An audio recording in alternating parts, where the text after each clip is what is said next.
Tournament director just said you sold out every match. I did not expect this sort of fan base or crowd rallying behind. 3 days. That is all the time that passed between a straight sets loss on clay in Stuttgart and the moment Alex Eala stepped off a plane in Madrid to find an entire nation waiting for her. Not a handful of supporters.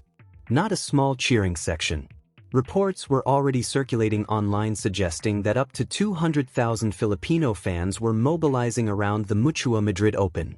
Think about that number for a second. Not for a Grand Slam. Not for a final. For a main draw entry at a clay tournament where she did not even receive a bye. That is not a fan base. That is a movement. And if you still do not understand why, then you have not been paying close enough attention to what has been quietly building across every stop on the European clay swing. This story did not start in Madrid. It did not start in Stuttgart either. To understand what happened in Spain, you have to go back further and follow the pattern city by city, airport by airport, because the pattern is the point. What looks like a sudden explosion of support is actually the result of something that has been compounding for months. Every tournament added another layer. Every crowd scene pushed the story a little further. And by the time Madrid came into view on the calendar, the Filipino army was not just a nickname fans used online. It had become a documented, verifiable, logistical reality that tournament organizers and tennis media could no longer explain away as regional enthusiasm or social media noise. Start with what happened in Stuttgart because that is where the scale first became impossible to dismiss as coincidence. Fan reports and videos circulating around the tournament suggested that more than 200 flights sold out within hours because supporters wanted to be physically present for Eala's matches. Not streaming from home. Not watching on a phone at midnight. Getting on planes. Booking hotels. Rearranging lives. That is not casual fandom. That is the behavior of people who have decided that being in the same room as this athlete matters more than convenience or cost. That is pilgrimage dressed up in tennis clothes. And Stuttgart was only the rehearsal. The crowd infrastructure that formed around those matches was already showing signs of something bigger trying to break through. Then came the detail that stopped a lot of people cold. One verified story from the Stuttgart stretch described a 7-month pregnant Filipino supporter traveling 4 hours just to be in the stands. 4 hours. 7 months pregnant. On clay. For a tournament where her player lost. You can debate crowd noise and cultural differences and what appropriate tennis etiquette looks like all you want, but you cannot look at that story and argue this support is performative. That woman was not there for content. She was there because watching Alex Eala compete in person felt like something she needed to do. That is the kind of loyalty that does not show up in ranking points or match statistics but tells you everything about the emotional stakes attached to this athlete's career. Now here is where Madrid becomes the inevitable next chapter rather than a surprising escalation. By April 17th and 18th, viral videos were already framing Spain as the next destination for a Filipino surge that was not slowing down. The online estimates of 200,000 supporters gearing up around the event were unverified in the official sense, but the momentum behind those numbers was completely real. You do not generate that kind of pre-tournament attention unless something genuine is driving it. The airports, the sold-out flights, the welcome videos, the late-night watch parties back in the Philippines, none of that is manufactured. All of it points to a community that has decided this athlete represents something larger than tennis results, and they are going to show up for her whether she wins or loses. That last part is the piece that separates what is happening with Eala from standard sports excitement. The support has not been conditional on performance. She lost in Linz. She lost in Stuttgart. She entered Madrid without a bye, coming off back-to-back clay disappointments, carrying the weight of fresh criticism from people online who had decided her losses were worth turning into attacks. And the crowd still came. The loyalty did not dip. The urgency did not fade. The Filipino army did not wait for a title run to justify their devotion. They showed up during the hard weeks, and that is when fandom stops being entertainment and becomes something much closer to belonging. That distinction changes the entire nature of this story. The atmosphere that follows Eala into these venues has started producing reactions from people inside the sport who do not comment on crowd culture unless it genuinely moves them. In February 2026, after her encounter in Dubai, Coco Gauff, a Grand Slam champion, a player who understands exactly what it means to shift the cultural weight of a sport, thanked Alex Eala and the Filipino fans specifically for bringing a new demographic into tennis. Read that carefully. Gauff was not just offering a polite compliment after a match. She was identifying something structural.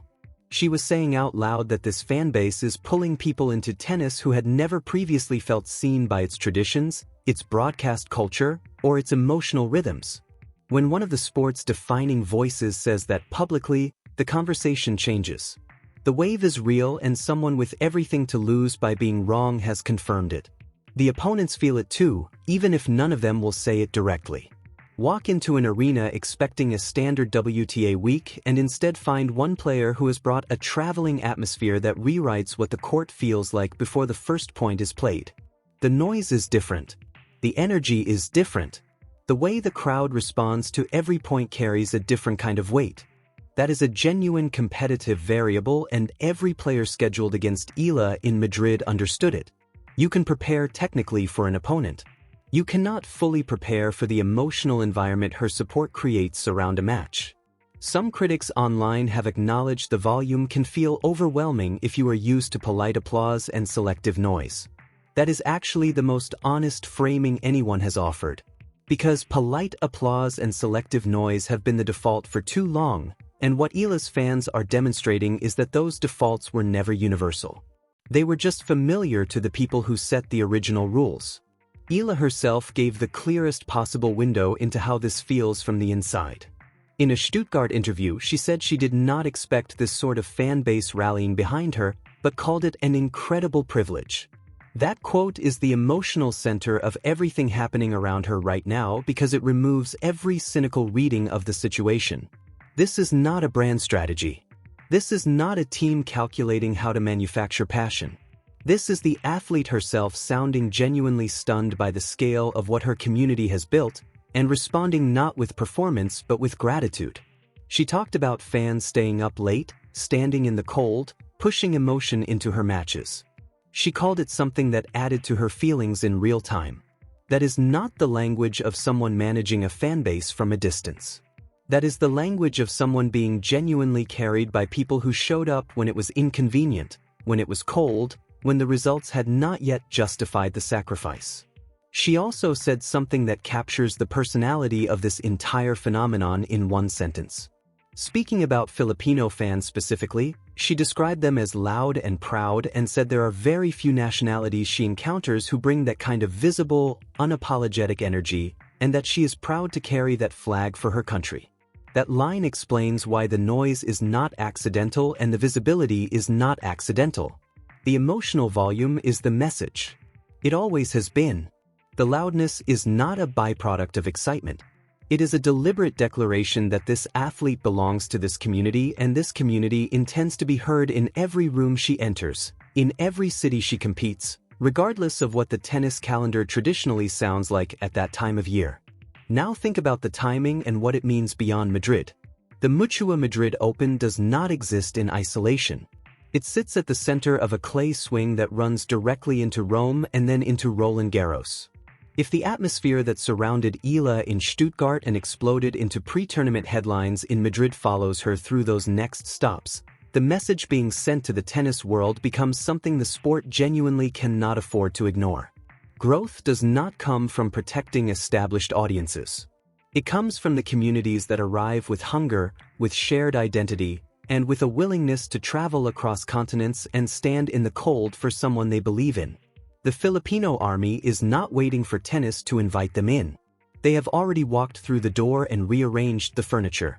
The pressure that comes with all of this is real too, and it would be dishonest to skip past it.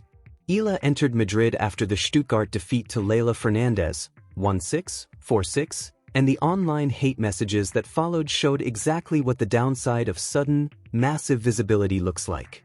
When attention grows faster than results, patience runs out in the sections of the internet that treat athletes as symbols to be celebrated or discarded depending on the scoreboard. The spotlight that lifts you also interrogates you. What makes the Eala story credible rather than fragile is what did not happen under that pressure. The The support held. Her focus moved forward. She kept talking about the people standing in the cold, not retreating from them. She tightened the bond instead of stepping back from the weight of it. That response is the entire argument for why this is sustainable. She met disappointment by leaning into the community rather than away from it. So Madrid does not feel like an escape from the losses or a reset from the criticism. It feels like a return to the people who never flinched when the results went wrong. Stuttgart flights selling out hours after the draw. Austrian welcomes growing too large for transport hubs to manage comfortably. Viral estimates of 200,000 supporters turning a clay tournament into something resembling a national event. And in the center of all of it, a 20-year-old player admitting she never expected any of this and calling it an incredible privilege.